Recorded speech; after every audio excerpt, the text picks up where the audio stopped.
निष्काम साधना का तत्व ज्ञान। गायत्री की साधना चाहे निष्काम भाव से की जाए चाहे सकाम भाव से, पर उसका फल अवश्य मिलता है।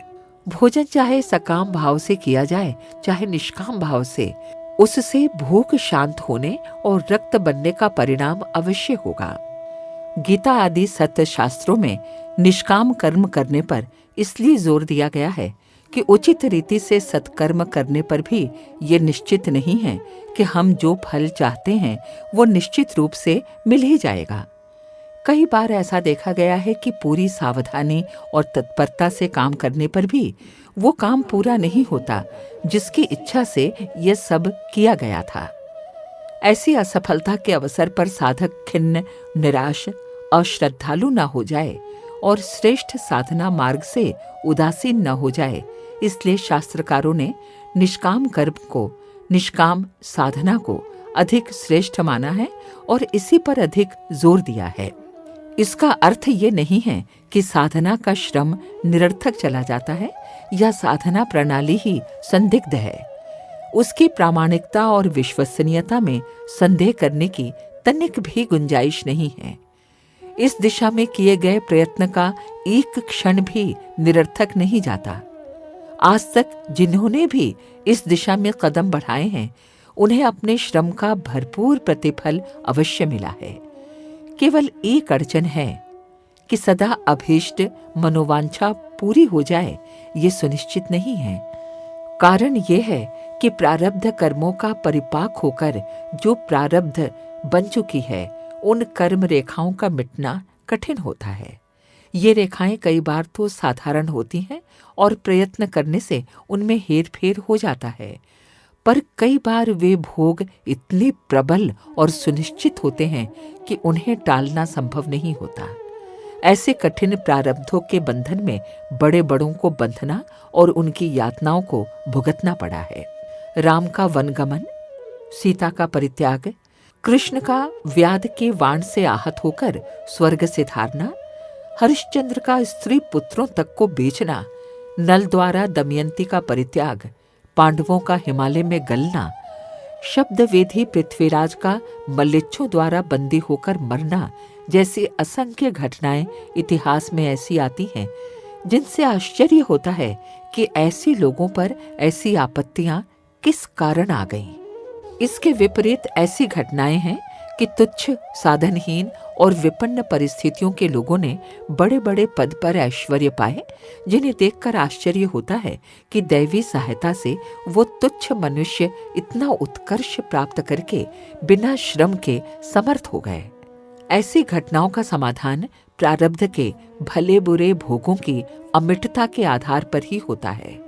जो होनहार है सो होकर रहता है, प्रयत्न करने पर भी उसे टालना संभव नहीं होता। यहाँ ये संदेह उत्पन्न हो सकता है कि प्रारब्ध ही प्रबल है तो प्रयत्न करने से क्या लाभ। ऐसा संदेह करने वाले को समझना चाहिए कि जीवन के सभी कार्य प्रारब्ध पर निर्भर नहीं होते। कुछ विशेष भवितव्यताएं ही ऐसी होती हैं जो टल न सकें। जीवन का अधिकांश भाग ऐसा होता है जिसमें तात्कालिक कर्मों का फल प्राप्त होता रहता है। क्रिया का परिणाम अधिकतर हाथों हाथ मिल जाता है, पर कभी कभी उनमें ऐसे अपवाद आते रहते हैं कि भला करते बुरा होता है और बुरा करते भलाई हो जाती है। कठोर परिश्रमी और चतुर व्यक्ति घाटे में रहते हैं और मूर्ख तथा आलसी अनायास लाभ से लाभान्वित हो जाते हैं। ऐसे अपवाद सदा नहीं होते, कभी कभी ही देखे जाते हैं। यदि ऐसी औंधी सीधी घटनाएं रोज घटित हों, तब तो संसार की सारी व्यवस्था ही बिगड़ जाए, कर्तव्य मार्ग ही नष्ट हो जाए। कर्म और फल का बंधन यदि न देख पड़ेगा तो लोग कर्तव्य के कष्ट साध्य मार्ग को छोड़कर जब जैसे भी बन पड़े वैसे प्रयोजन सिद्ध करने या भाग्य के भरोसे बैठे रहने की नीति अपना लेंगे और संसार में घोर अव्यवस्था फैल जाएगी। ऐसी उलटबांसी सदा नहीं हो सकती, केवल कभी कभी ऐसे अपवाद देखने में आते हैं। गायत्री की सकाम साधना जहां अधिकतर अभीष्ट प्रयोजन में सफलता प्रदान करती है, वहां कभी कभी ऐसा भी होता है कि वैसा न हो, प्रयत्न निष्फल दिख पड़े या विपरीत परिणाम हो। ऐसे अवसरों पर अकाट्य प्रारब्ध की प्रबलता ही समझनी चाहिए। अभीष्ट फल न भी मिले तो भी गायत्री साधना का श्रम खाली नहीं जाता। उससे दूसरे प्रकार के लाभ तो अवश्य प्राप्त हो जाते हैं। जैसे कोई नवयुवक किसी नवयुवक को कुश्ती में पछाड़ने के लिए व्यायाम और पौष्टिक भोजन द्वारा अपने शरीर को सुदृढ़ बनाने की उत्साहपूर्वक तैयारी करता है। पूरी तैयारी के बाद भी कदाचित वो कुश्ती पछाड़ने में असफल रहता है, तो ऐसा नहीं समझना चाहिए कि उसकी तैयारी निरर्थक गई। वो तो अपना लाभ दिखाएगा ही। शरीर की सुदृढ़ता, चेहरे की कांति, अंगों की सुडौलता, फेफड़ों की मजबूती, बल वीर्य की अधिकता, निरोगिता, दीर्घ जीवन, कार्य क्षमता, बलवान संतान आदि अनेक लाभ उस बढ़ी हुई तंदुरुस्ती से प्राप्त होकर रहेंगे। कुश्ती की सफलता से वंचित रहना पड़ा, ठीक है, पर शरीर की बल वृद्धि द्वारा प्राप्त होने वाले अन्य लाभों से उसे कोई वंचित नहीं कर सकता। गायत्री साधक अपने काम्य प्रयोजन में सफल न हो सके तो भी उसे अन्य अनेक मार्गों से ऐसे लाभ मिलेंगे जिनकी आशा बिना साधना के नहीं की जा सकती थी। मनुष्य ऐसी कामना भी करता है कि जो उसे अपने लिए लाभान्वित एवं आवश्यक प्रतीत होती है, पर ईश्वरीय दृष्टि में वो कामना उसके लिए अनावश्यक एवं हानिकारक होती है। ऐसी कामनाओं को प्रभु पूरा नहीं करते।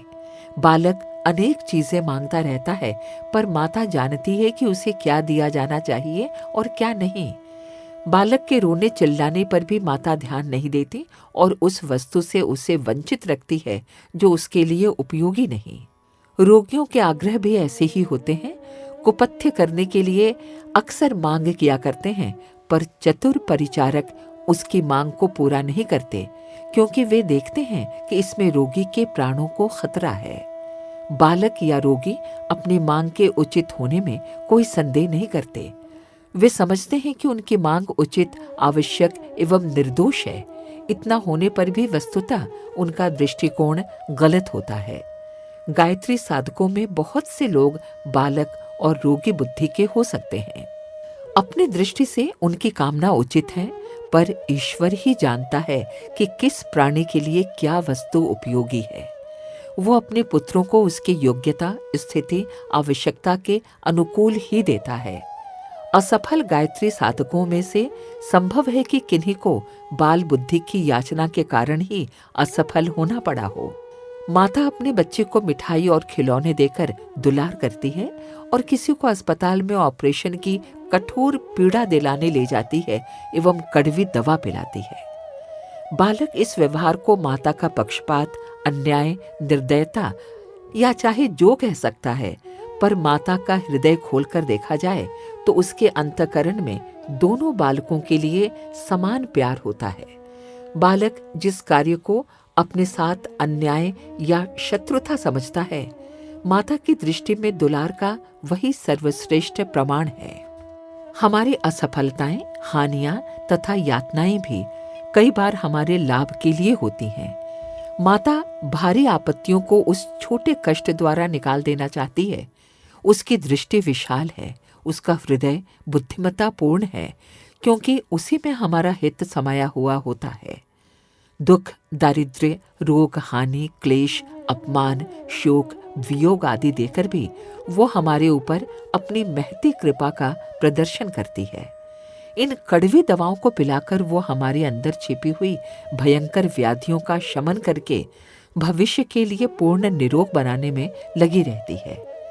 यदि ऐसा अवसर आए तो गायत्री साधकों को अपना धैर्य नहीं छोड़ना चाहिए और न निराश होना चाहिए, क्योंकि जो माता की गोद में अपने को डालकर निश्चिंत हो चुका है, वो घाटे में नहीं रहता। निष्काम भावना से साधना करने वाला भी सकाम साधना करने वालों से कम लाभ में नहीं रहता। माता से ये छिपा नहीं है कि उसके पुत्र को वस्तुतः किस वस्तु की आवश्यकता है। जो आवश्यकता उसकी दृष्टि में उचित है, उससे वो अपने किसी भी बालक को वंचित नहीं रहने देती। अच्छा हो कि हम निष्काम साधना करें और चुपचाप देखते रहें कि हमारे जीवन के प्रत्येक क्षण में वो आद्य शक्ति किस प्रकार सहायता कर रही है। श्रद्धा और विश्वास के साथ जिसने माता का आश्रय लिया है, वो अपने सिर पर एक दैवी छत्र छाया का अस्तित्व प्रतिक्षण अनुभव करेगा और अपने उचित आवश्यकताओं से कभी वंचित नहीं रहेगा। ये मान्य तथ्य है कि कभी किसी की गायत्री साधना निष्फल नहीं जाती। प्रस्तुत है शांति कुंज वीडियो ऐप, उपलब्ध है गूगल प्ले स्टोर पर। अभी डाउनलोड करें।